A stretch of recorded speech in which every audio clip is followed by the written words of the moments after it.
Halo Sobat Denok Ayu semua, terima kasih karena masih setia menunggu video-video terbaru dari Denok Ayu Novel. Jangan pernah lupa ya untuk selalu subscribe, like, and comment, agar Denok semakin semangat upload videonya. Menantu terbaik bab 691 bajingan tidak manusiawi. He Zizen percaya bahwa bukan hanya dia tidak menyesal, tetapi saudara-saudaranya yang meninggal juga tidak akan menyesal. Pada saat itu, meskipun dia menganjurkan bahwa geng gangster harus dikejar sampai akhir, tidak ada anak buahnya yang menentangnya, dan mereka semua menganggap kematian sebagai rumah. Aku punya cukup energi untuk membunuh binatang buas ini sepenuhnya. Bagaimanapun, beberapa hal lebih terlindungi daripada kematian. Xiang Lao sedikit terkejut ketika dia mendengar ini, dan kemudian dia menghela nafas berat, wajahnya dipenuhi emosi. Bagaimana Zizen bisa dikatakan seperti dia ketika dia masih muda, itu hanya diukir dari cetakan. Lin Yu, yang mendengarkan dengan penuh perhatian, tidak merasa terkejut. Dia menatap He Zizen dan berkata dengan gemetar, "He Erie, kamu bilang, mereka membunuh semua anak di sebuah desa." Dia merasa bersenandung dan terkejut dalam pikirannya, betapa orang yang teliti dapat melakukan hal yang begitu kejam.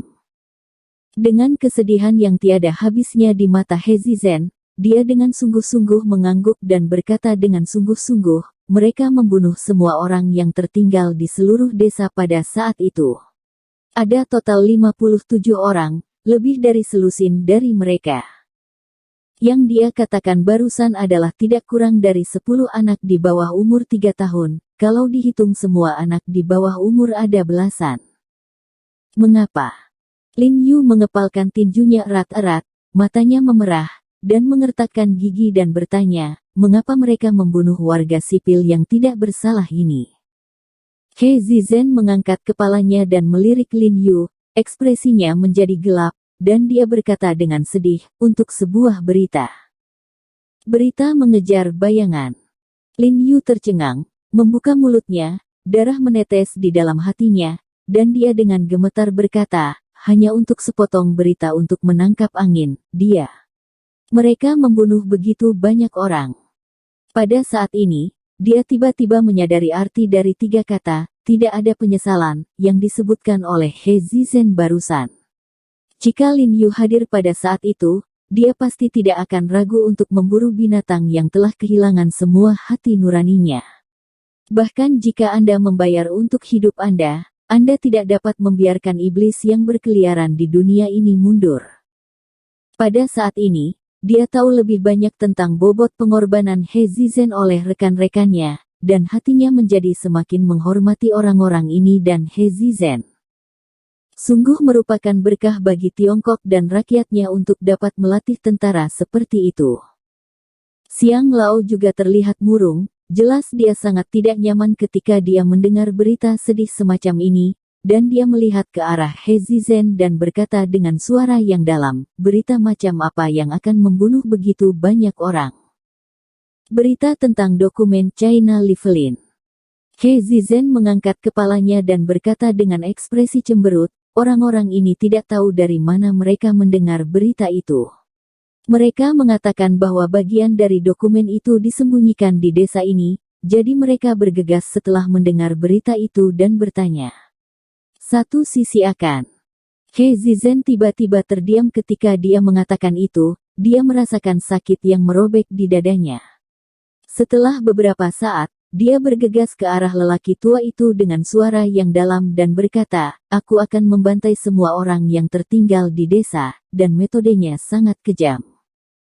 Saat dia berbicara, dia sepertinya telah kembali ke adegan berdarah saat itu, dia merasa menggigil di punggungnya, hati patah dan mata merah. Oh sial! Wajah Xiang Nantian merosot, dan dia membanting tinjunya ke lengan kursi, wajahnya melompat dengan liar, dan dia berteriak dengan marah, apakah gerombolan Toyo kecil yang telah punah itu melakukannya lagi? Dia telah melihat kekejaman kelompok orang ini dan tahu bahwa kelompok orang ini dapat melakukan segalanya. Faktanya, selama bertahun-tahun, Apakah itu pihak Jepang atau negara lain dan pasukan asing, mereka telah memperhatikan dokumen ini tentang garis hidup Tiongkok. Oleh karena itu, pembunuhan harus dilakukan dengan segala cara. Di mata orang-orang ini, itu sederhana tak berguna. Wajah He Zizhen tiba-tiba menjadi serius ketika dia mendengar kata-kata itu, melirik Lin Yu, bergegas ke arah Nantian dan berkata dengan suara rendah, "Aku curiga itu mereka. Tetapi ketika aku datang di jalan, Jiarong mengatakan kepadaku bahwa itu seharusnya bukan mereka, dan aku tidak dapat memutuskan kali ini. Saya hanya ingin meminta nasihat dari Anda."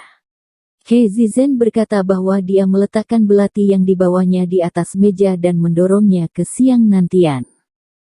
Siang Nantian menyipitkan mata ke belati di atas meja, lalu meraihnya dan melihatnya. Lalu dengan lembut membenturkan belati ke meja, dan belati itu tiba-tiba mengeluarkan suara berdengung rendah. Ekspresi Siang Nantian tiba-tiba berubah, dan dia terkejut, "Suangang. Belati ini dibuat oleh Suangang." Berbicara tentang ini, dia buru-buru mengambilnya dan melihatnya di tangannya, dan berkata, "Cepat, keluar dan ambil 2 bayonet." Bu Cheng mengangguk dan bergegas keluar. Dalam perjalanan, Jiarong juga memberitahuku bahwa belati ini dibuat oleh Xuan Gang. He Zizhen berkata buru-buru.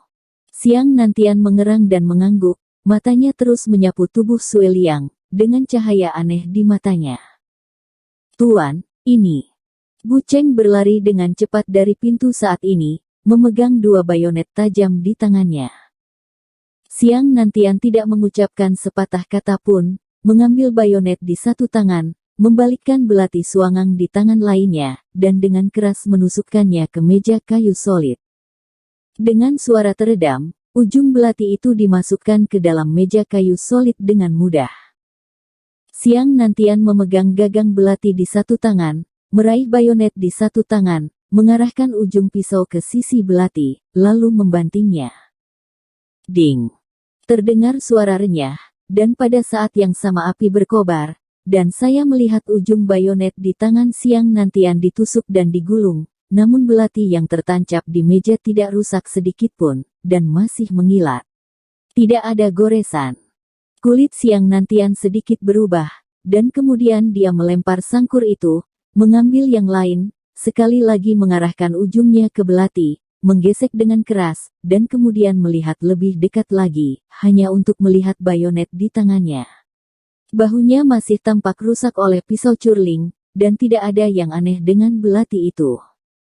Ekspresi Siang Nantian menjadi semakin heran, dan dia menarik belati dari meja, dan berkata dengan sungguh-sungguh, belati ini benar-benar terbuat dari baja hitam. Dan kemurniannya sangat tinggi. He Zizhen mengangguk dan berkata dengan tergesa-gesa, belati ini direbut dari pemimpin saat kita sedang mengejar sekelompok orang. Perhatikan lebih dekat brokat yang melilit gagang belati ini. Ada beberapa di atasnya. Simbol khusus. Setelah mendapatkan belati ini, He Zizhen secara alami memeriksanya dengan cermat, jadi dia tahu semua detail di atas. Ia juga ragu bisa menganalisis identitas pemilik keris ini dari brokat khusus. Mengangguk ke Nantian, dan kemudian dengan hati-hati melirik ginseng di pegangannya. Kulitnya tiba-tiba berubah, tanpa mengucapkan sepatah kata pun, dia meraih bayonet di atas meja dan menggunakan bilah bayonet untuk mengucapkan selamat tinggal kepada ginseng, lalu membentak dia memotong ginseng dengan suara. Dia langsung melepaskan ginseng di gagang, dengan hati-hati melihat ginseng di tangannya, kulitnya sangat serius, dan dia bertanya pada dirinya sendiri, "Sudahkah kamu memeriksa orang-orang itu?" Diperiksa. He Zizhen buru-buru mengangguk dan berkata, "Tapi mereka sama sekali tidak berharga." Setelah mereka mengejar sekelompok orang itu, mereka secara alami ingin mencari tubuh mereka, tetapi tidak ada hasil atau keuntungan. Siang Nantian dengan tenang tidak berbicara, dia dengan hati-hati melihat ke tali brokat dan belati di tangannya, dan berkata dengan suara yang dalam, "Saya telah melihat simbol pada tali brokat sebelumnya." Tampaknya itu adalah simbol yang sering digunakan oleh beberapa organisasi misterius di Asia Tenggara. Tang hitam tampak seperti sesuatu yang merepresentasikan semacam kalajengking beracun di tempat mereka, dan ujung yang melengkung adalah bilah yang melengkung. Asia Tenggara. He Zizhen tidak bisa membantu tetapi terkejut. Jelas, dia sedikit terkejut, tetapi dia memikirkannya dengan hati-hati. Dalam beberapa tahun terakhir, memang ada beberapa kekuatan Asia Tenggara yang telah menjelajahi di masa lalu, dan tentu saja mereka juga merencanakan dokumen tersebut. Mengenai organisasi spesifik yang tidak bisa kukatakan, kuharap ini bukan biara. Xiang Nantian menghela nafas dengan wajah cemberut dan berkata, "Biarawan." He Zizhen mengerutkan kening dan bertanya dengan curiga, rupanya dia tidak terlalu memahami biara ini. Ya, biara ini juga merupakan organisasi yang sangat terkenal di Asia Tenggara. Biara itu selalu dikenal dengan metode yang kejam dan kejam.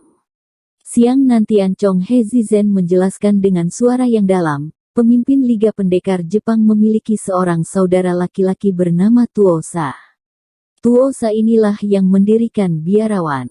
Sangat mungkin bahwa dia masih presiden biarawan saat ini. Bersambung. Terima kasih sahabat Denok yang sudah mendengarkan video ini. Jangan lupa like, comment, and subscribe ya. Terima kasih.